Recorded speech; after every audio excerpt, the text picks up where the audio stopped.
Bismillahirrahmanirrahim. Assalamualaikum warahmatullahi wabarakatuh. Innal hamdalillah nahmaduhu wa nasta'inuhu wa nastaghfiruh wa na'udzu billahi min shururi anfusina wa sayyiati a'malina. May yahdihillahu fala mudilla wa may yudlil fala hadiya lahu. Asyhadu an la ilaha illallah wahdahu la syarika lah wa asyhadu anna Muhammadan abduhu wa rasuluhu la nabiyya ba'dah. Allahumma shalli wa barik ala 'abdika wa nabiyyika Muhammadin sallallahu alaihi wasallam wa ala alihi wa ashabihi wa man ihtadahu bi hudahu ila yaumil din. Qala Allah jalla wa ala ya ayyuhalladzina amanu taqullaha haqqa tuqatih wa la tamutunna illa wa antum muslimun. Amma ba'du fa inna asdaqal hadits kitabullah wa khairal hadi Muhammadin sallallahu alaihi wasallam wa syarrul umuri muhdatsatuha wa kullu muhdatsatin fid din bid'ah wa kullu bid'atin dhalalah wa kullu dhalalatin finnar. Ikhwani ahibah yang dimuliakan Allah, marilah kita memanjatkan puja dan bersyukur kita kepada Allah Subhanahu wa taala yang telah memberikan berbagai macam kenikmatan yang tak terhingga.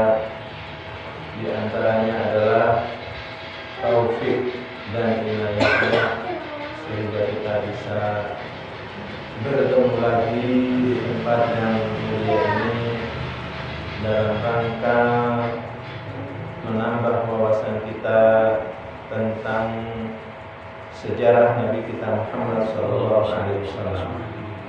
Selawat dan salam semoga senantiasa tercurahkan kepada beliau, kepada para sahabatnya, kepada keturunannya serta orang-orang yang senantiasa menjalankan sunnah.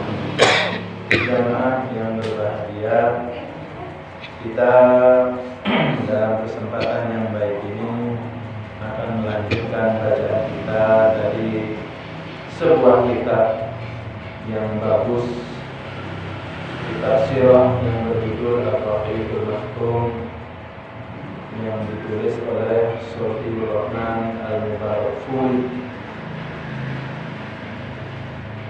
Kita sekarang akan memasuki sebuah judul yang berbunyi Az-Zawaju bi Saudah radhiyallahu anha. Perkawinan atau menikah dengan ibu kita, ibu kaum muslimin yang bernama Saudah radhiyallahu anha. Kita tahu bahwasanya Rasulullah sallallahu alaihi wasallam tidak lama dari perkawinan ini sebelumnya, yaitu perkiraan 3 bulan atau 1 bulan dari perkawinan ini, Rasulullah sallallahu alaihi wasallam itu ditimpa berbagai macam musibah yang amat menyedihkan bagi beliau, seperti wafatnya Abu Thalib sebagai pelindung Rasulullah dalam berdakwah, karena beliau ini adalah pamannya. Kemudian setelah itu selang 1 bulan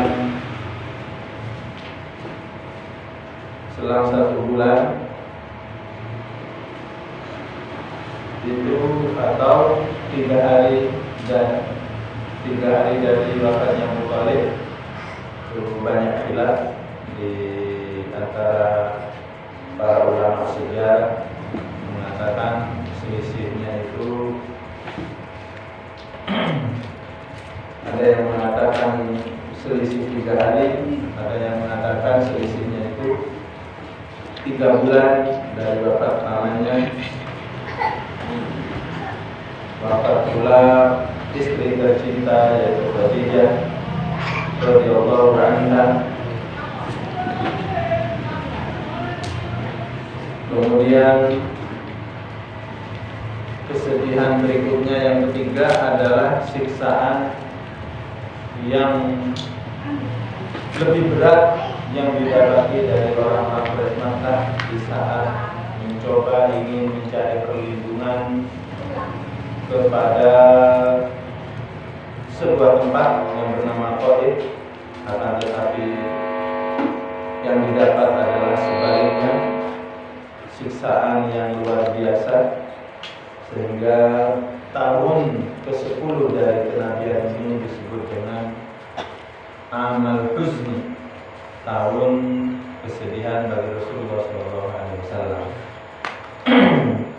Kita memasuki maudhu yang baru, yaitu Az-Zawaju bi Saudah radhiyallahu anha, menikah dengan Saudah radhiyallahu anha. Wa fi Syawal min hadhihi sanah, ay sanati asyrah minan nubuwah, tazawwaja Rasulullah sallallahu alaihi wasallam Saudata binta Zam'ah. Pada bulan Syawal dari tahun ini, yaitu tahun ke-10 dari kenabian, Rasulullah sallallahu alaihi wasallam menikah dengan Saudah bintu Zam'ah di bulan Syawal. Khadijah wafatnya ada yang mengatakan di bulan Ramadan. Jadi wafatnya Khadijah dan Abu Thalib ini banyak khilaf ya, di antara para ulama. Namun wafatnya Rasulullah itu tidak ada khilaf di antara para ulama, bahkan seluruh ulama sepakat akan wafatnya Rasulullah SAW baik dari segi hari, tanggal, dan tahunnya. Kenapa ini tidak ada khilaf? Karena wafatnya Rasulullah SAW di situ banyak hal-hal yang berhubungan dengan syariat. Dan Rasulullah SAW meninggal di bulan ini, bulan Rabiul Awal. Tidak ada khilaf tentang bulan wafatnya Rasulullah SAW. Begitu pula harinya. Wafatnya Rasulullah itu di hari Senin, tanggal 12 Rabiul Awal, tahun 11 Hijriah. Ini tidak ada khilaf di antara para ulama. Wafatnya Rasulullah adalah di hari Senin, tanggal 12 Rabiul Awal, tahun 11 dari Hijriah. Apa yang kita bisa ambil pelajaran dari wafatnya Rasulullah SAW? Kita hendaknya berhati-hati, karena pada hari itu, pada tanggal itu, banyak kaum muslimin yang berpesta pora dan merayakan hari kelahiran Rasulullah SAW. Sedangkan kelahiran Rasulullah SAW itu terjadi khilaf di antara para ulama. Antum baca di kitab mana saja, di kitab sejarah, itu pasti akan didapati khilaf yang banyak di antara mereka kapan Rasulullah SAW dilahirkan. Dari segi apa? Dua hal. Dari segi bulan dan tanggalnya. Bulan dan tanggalnya. Kalau harinya itu tidak ada khilaf, karena ada hadis yang sahih menjelaskan bahwasanya Rasulullah dilahirkan pada hari Senin, sehingga Rasulullah melakukan puasa Senin. Di antara sebabnya adalah karena Rasulullah dilahirkan pada hari Senin. Kemudian bulannya terjadi khilaf. di antara ahli sejarah. Ada yang mengatakan Rabiul Awal, begitu pula tanggalnya. Ada yang mengatakan tanggal 12 Rabiul Awal. Namun di kitab ini yang sudah kita baca, wafatnya Rasulullah itu menurut penelitian dari dua bidang ilmu falak dan ilmu riwayat, itu dilahirkan pada tanggal 9 Rabiul Awal. Ini mengeluarkan pendapat yang tanggal 9 dari bulan Rabiul Awal. Kalau tahunnya juga tidak ada khilaf pada tahun gajah Rasulullah. Sehingga kita harus berhati-hati kaum muslimin, jangan sampai berpesta pora di waktu kematian Rasulullah Shallallahu Alaihi Wasallam. Baik, kita kembali kepada pernikahan Rasulullah Shallallahu Alaihi Wasallam. Jadi sebulan atau 3 bulan semenjak wafatnya Khadijah radhiyallahu anha, Rasulullah Shallallahu Alaihi Wasallam menikah dengan seorang wanita yang sudah janda, namanya adalah Saudah bintu Zam'ah. Kanat mimman aslama qadiman. Saudah ini adalah wanita muslimah yang mana beliau masuk Islam termasuk awal-awal yang masuk Islam. Sahabat wanita yang masuk Islam di antara kaum muslimin yang pertama. Wa hajaratil hijrata tsaniyata ila al-Habasyah. Bahkan Saudah ini pernah melakukan hijrah 2 kali. Hijrah ke Habasyah yang pertama, kemudian hijrah yang kedua. Wa kana zawjuha Sakran bin Amrin. Suaminya dulu bernama Sakran bin Amrin. Wa kana qad aslama wa hajara ma'aha. Sakran suaminya Saudah juga laki-laki muslim, termasuk generasi pertama dari kaum muslimin, dan beliau juga ikut hijrah ke Habasyah bersama istrinya Saudah ini. Famata di ardil Habasyah. Namun Sakran ini meninggal di Habasyah, di negara Afrika. Atau ba'da ruju' ila Makkah. Nah, ada khilaf berarti ya. Dikatakan meninggalnya di saat berada di daerah atau di negara Afrika. Ada yang mengatakan meninggalnya itu ada di Makkah setelah pulang dari Habasyah. Falamma halat khatabaha Rasulullah sallallahu alaihi wasallam wa tazawwajaha. Maka setelah Saudah ini sudah halal, maksudnya halal ini sudah bisa menikah lagi, berarti sudah melakukan iddah meninggal. Berapa iddah meninggal?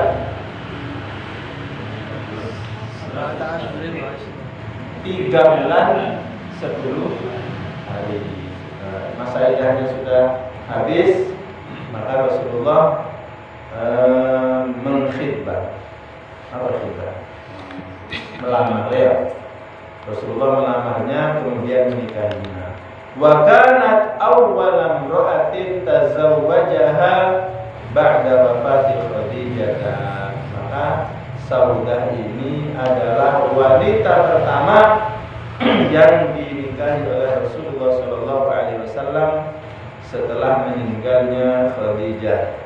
Wa ba'da iddati a'wamin wahabat naubataha li Aisyah. Kemudian setelah beberapa tahun kemudian Saudah ini memberikan waktu gilirannya itu diberikan kepada Aisyah radhiyallahu anha. Kenapa demikian? itu diceritakan bahwasanya Saudah ini sudah berumur. Di saat sudah berumur, dia hadiahkan waktu gilirannya itu kepada Aisyah. Ini adalah kehormatan beliau terhadap Nabi kita Muhammad sallallahu alaihi wasallam. Baik, kita masuk kepada bab berikutnya, awamilus sabri wat tabat. Awamil, hal-hal yang menumbuhkan sifat kesabaran dan kekokohan. Kekokohan terhadap siapa? Kesabaran terhadap siapa? Tentu terhadap Rasulullah Shallallahu Alaihi Wasallam dan para sahabatnya.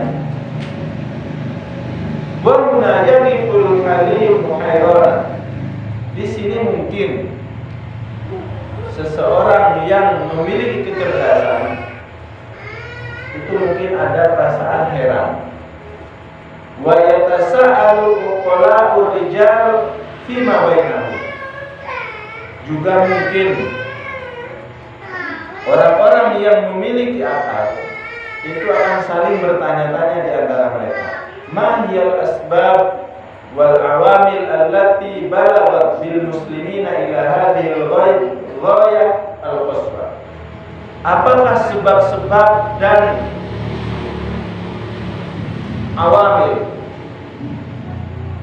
faktor-faktor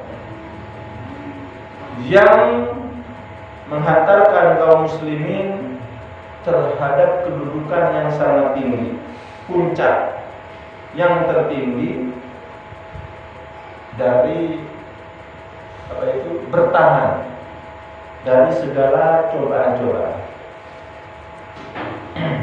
Wal adil mu'jiz minat tabat, juga batas yang begitu mencengangkan dari ketabahan mereka. Kaifa sabaru ala hadhihi ittihadat allati tashairu li sima'ihal julud. Bagaimana mereka itu mampu bersabar terhadap himpitan-himpitan, terhadap genjotan-genjotan, intimidasi-intimidasi yang sangat luar biasa. Seperti apa keluar biasaannya intimidasi itu? Kalau seseorang mendengar dan melihat betapa kerasnya permusuhan orang-orang Quraisy terhadap kaum muslimin, itu akan sampai merinding. Seseorang yang melihat dan mendengar siksaan-siksaan itu akan sampai merinding, bulunya akan berdiri. Wa tarjafu lahal afidah, bahkan hati itu akan bergetar. Wa nadhara ila hadzal ladzi yatakhalajul qulub naru an nushira ila ba'di hadhihi al-awamil wal asbab isyaratan abiratan basirah.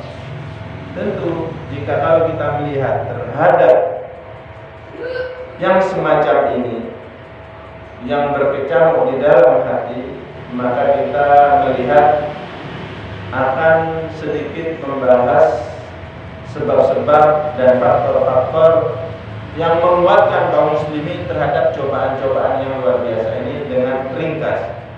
1. Inna sabab ar-ra'isiyya fi dzalika awalan wa bidzat wal iman billahi wahdah wa ma'rifatuhu haqqal ma'rifah.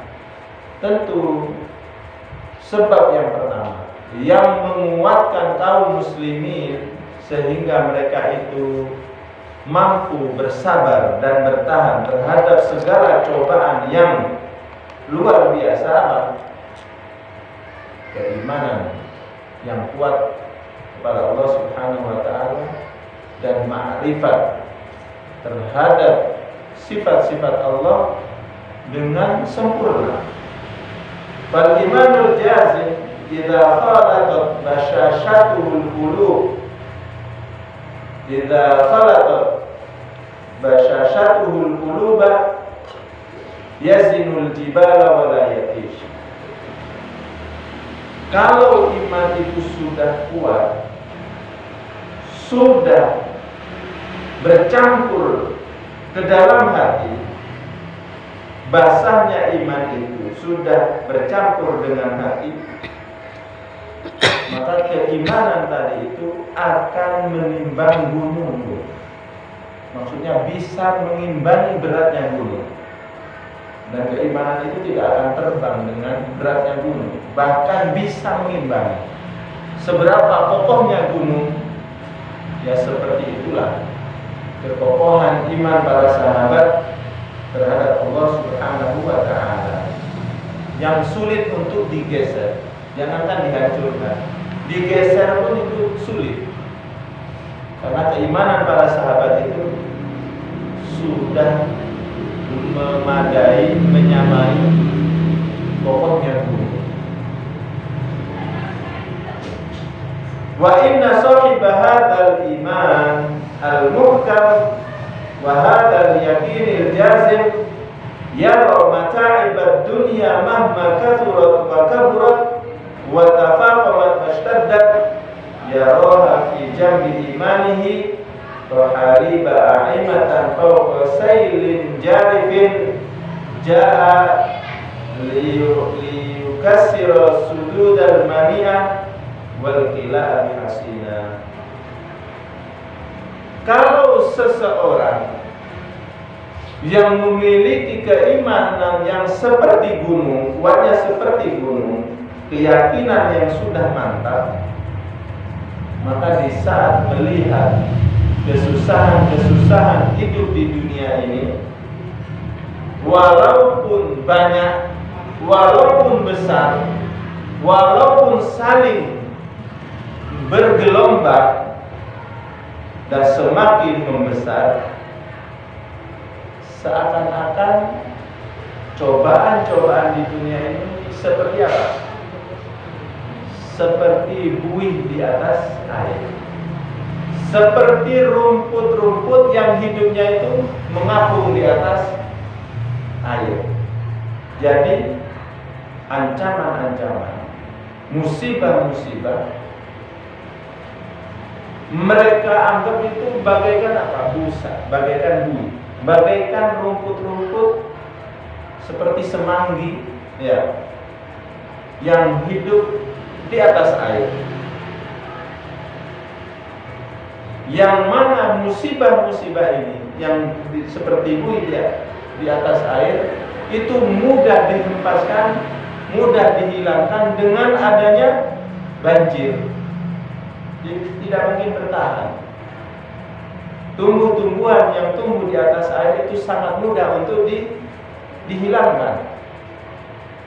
Nah, seperti itulah cobaan-cobaan musibah di hadapan seorang sahabat yang memiliki keimanan yang kokoh seperti gunung. Fala yubali bi syai'in min tilkal mata'ib, sehingga sangat tidak memperdulikan dengan segala cobaan tersebut. Amama yajiduhu min halawati imanihi wa tarawati id'anihi, itu sangat tidak dianggap di hadapan manisnya keimanan dan lezatnya keimanannya serta keyakinannya. Fa amma zabadu fayadhabu jufa'an wa amma ma yanfa'un nas fayakuthu fil ardi. Sehingga apa? Musibah-musibah itu seperti buih, yang mana buih ini akan mudah dihilangkan, disingkirkan, bagaikan sesuatu yang sangat tidak berharga. Adapun sesuatu yang bermanfaat bagi manusia, maka itu akan kokoh di atas bumi. Apa yang bermanfaat bagi manusia adalah iman kepada Allah Subhanahu wa ta'ala. Maka itulah yang akan tetap ada dan tumbuh di atas muka bumi. Wa yatafarru min hadha sabab al-wahid asbabun ukhra tuqawi hadha thabat wal musabarah. Kemudian Tentu ini keimanan ini adalah sebab yang utama yang menjadikan mereka itu sangat sabar, sangat tabah, dan mampu menghadapi segala musibah yang besar sekalipun. Itu adalah keimanan. Kemudian setelah keimanan ada sebab-sebab lain. Sebab-sebab lain ini juga muncul dari yang sebenarnya cabang dari keimanan tadi. Apa? Yaitu yang kedua, qiyadatun tahwi ilaihal aqidah. Kepemimpinan yang mana semua hati itu bisa nurut terhadap kepemimpinan tersebut. Maksudnya apa? Mereka itu kaum muslimin memiliki pemimpin, yaitu Rasulullah SAW, dan Rasulullah ini adalah tipe manusia yang semua hati itu bisa takluk kepadanya, bisa rindu terhadap beliau, siapapun, baik lawan ataupun kawan. Jadi yang kedua adalah kepemimpinan yang luar biasa. Kepemimpinan inilah yang menjadikan kaum muslimin itu bisa sabar, bisa tabah, dan mampu menghadapi segala cobaan. Faqad kana Nabi sallallahu alaihi wasallam wa huwa al-qa'idul a'la lil ummah al-islamiyah bal walil basyariyah jam'ah.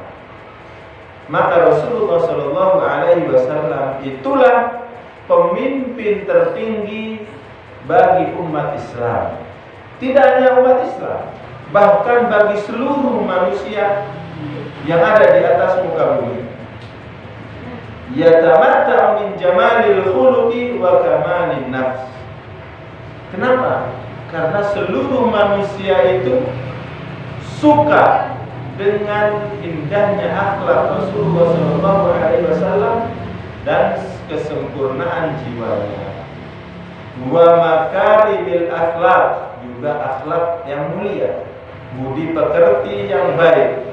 Wa syiamin nabila, syiam ini adalah tabiat-tabiat yang luar biasa, yang cerdas. Wasyama'il al-karimah. Syama'il artinya sama seperti akhlak, watak, tabiat yang mulia. Bima tatajadzabu ilaihi qulub, yang mana watak, sifat, akhlak yang baik ini bisa menarik semua hati. Wa tatafana dunahun nufus, bahkan jiwa-jiwa itu sanggup binasa demi membela pemimpin tadi.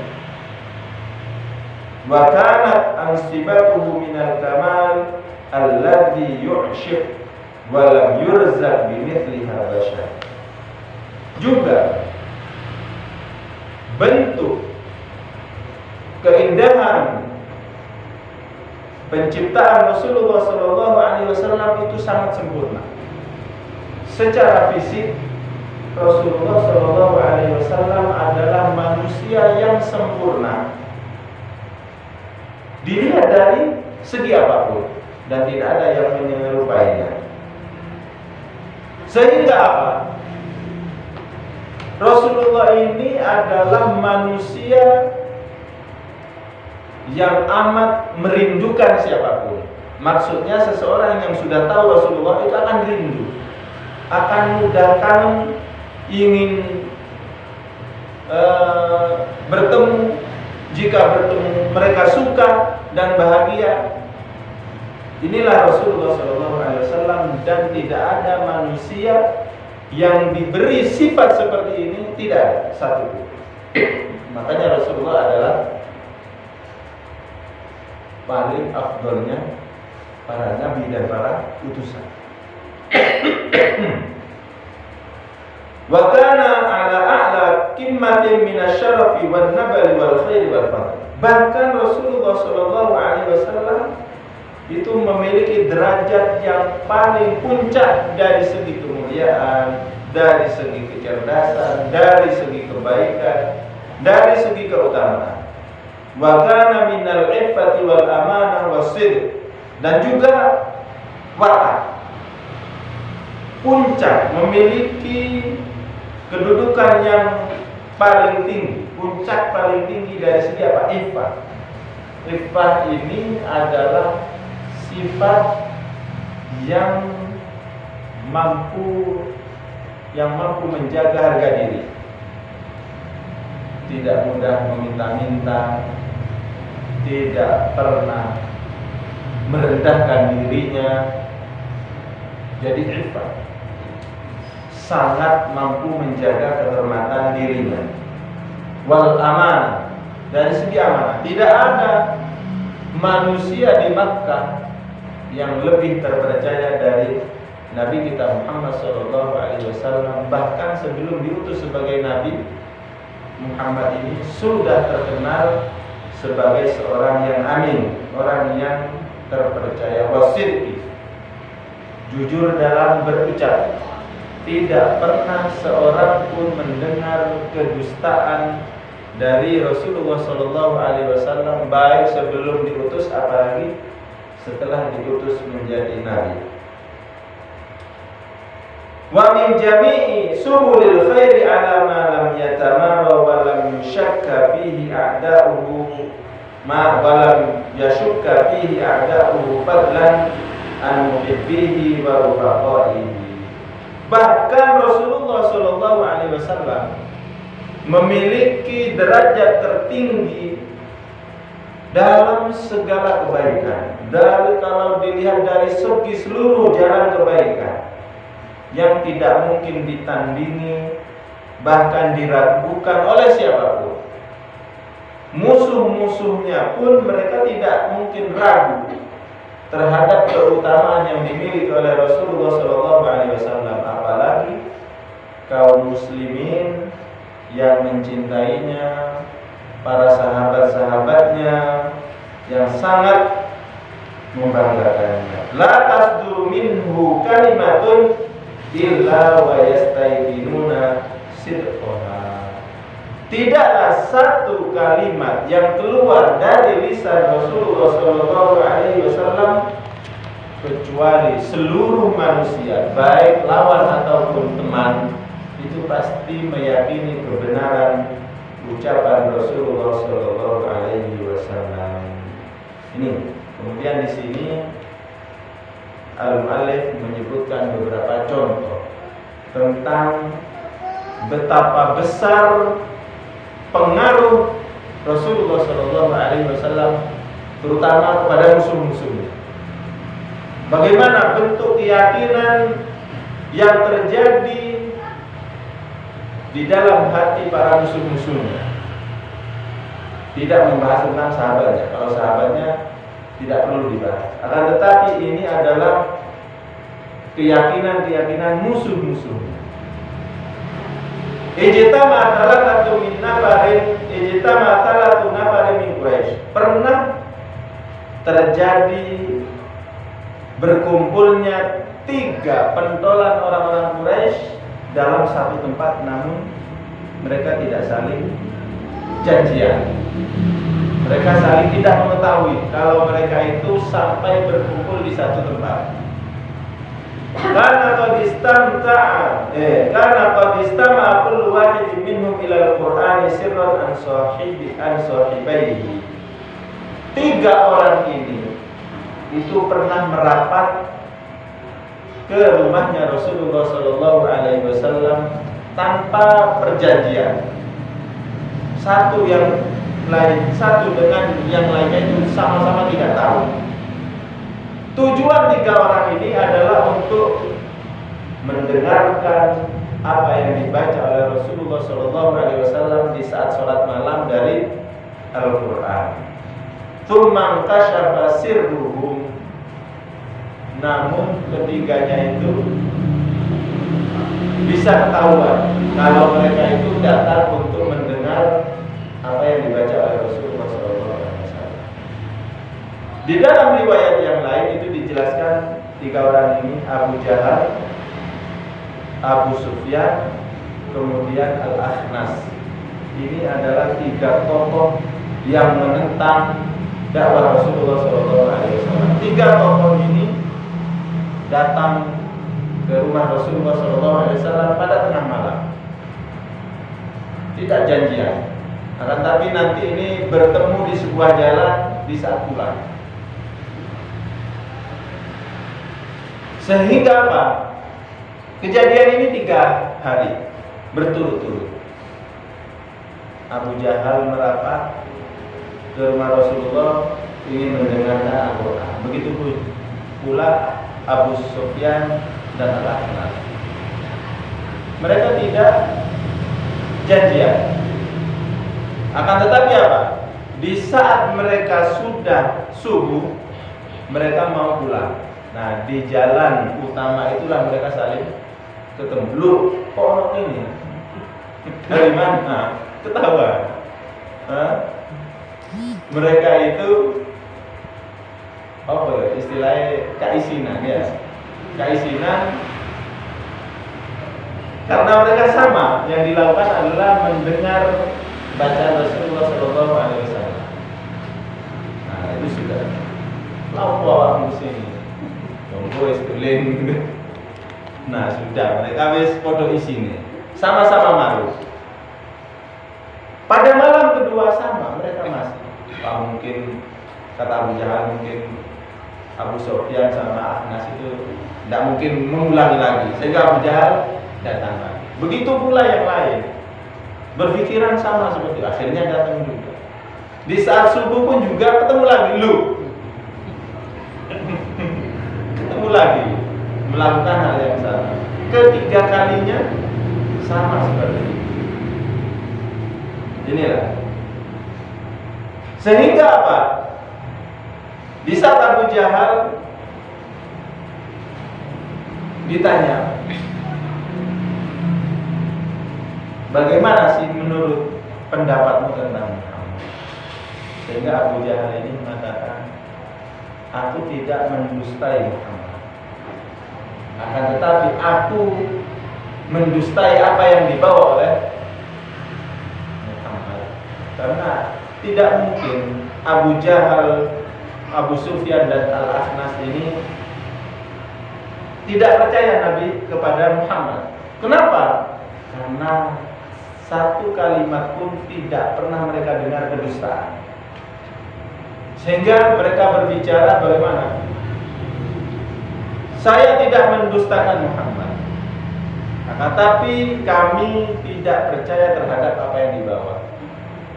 Sehingga ucapan inilah yang diabadikan oleh Allah Subhanahu wa taala di dalam surat Al-An'am ayat beberapa ayat ke-33 kalau enggak salah. Fa innahum la yukadzibunaka walakinnal zalimina bi ayatillahi yajhadun. Sesungguhnya mereka Muhammad tidak mungkin mereka itu bisa mendustakan engkau. Akan tetapi orang-orang zalim itu dalam mereka mengingkari terhadap ayat-ayat Allah Subhanahu wa taala. Ini berarti contoh bagaimana sikap musuh-musuh Muhammad terhadap Muhammad. Mereka benci tapi rindu. Kenapa? Karena Muhammad ini adalah sosok yang luar biasa, yang sangat dihormati dari segala sudut. Tapi mereka tidak beriman. Kenapa? Tentu karena sombong terhadap agama nenek moyang mereka. Pernah wa ghamazahul kufaru yauman 3 marrat. Pernah orang-orang kafir ini ghamazah itu menghina dengan mengedipkan mata. Di saat Rasulullah lewat, mereka saling menghina, saling mengejek Rasulullah SAW 3 kali dalam satu hari. Pernah suatu hari mereka mengejek itu 3 kali.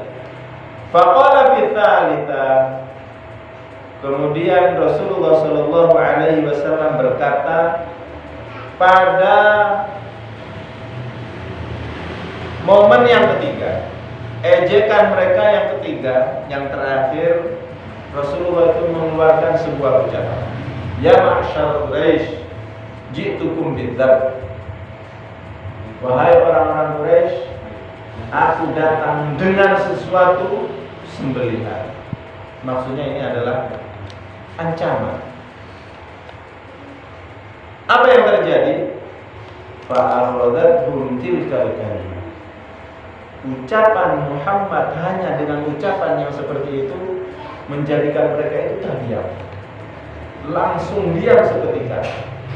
Yang awalnya mereka itu saling menghina, saling menyepelekan,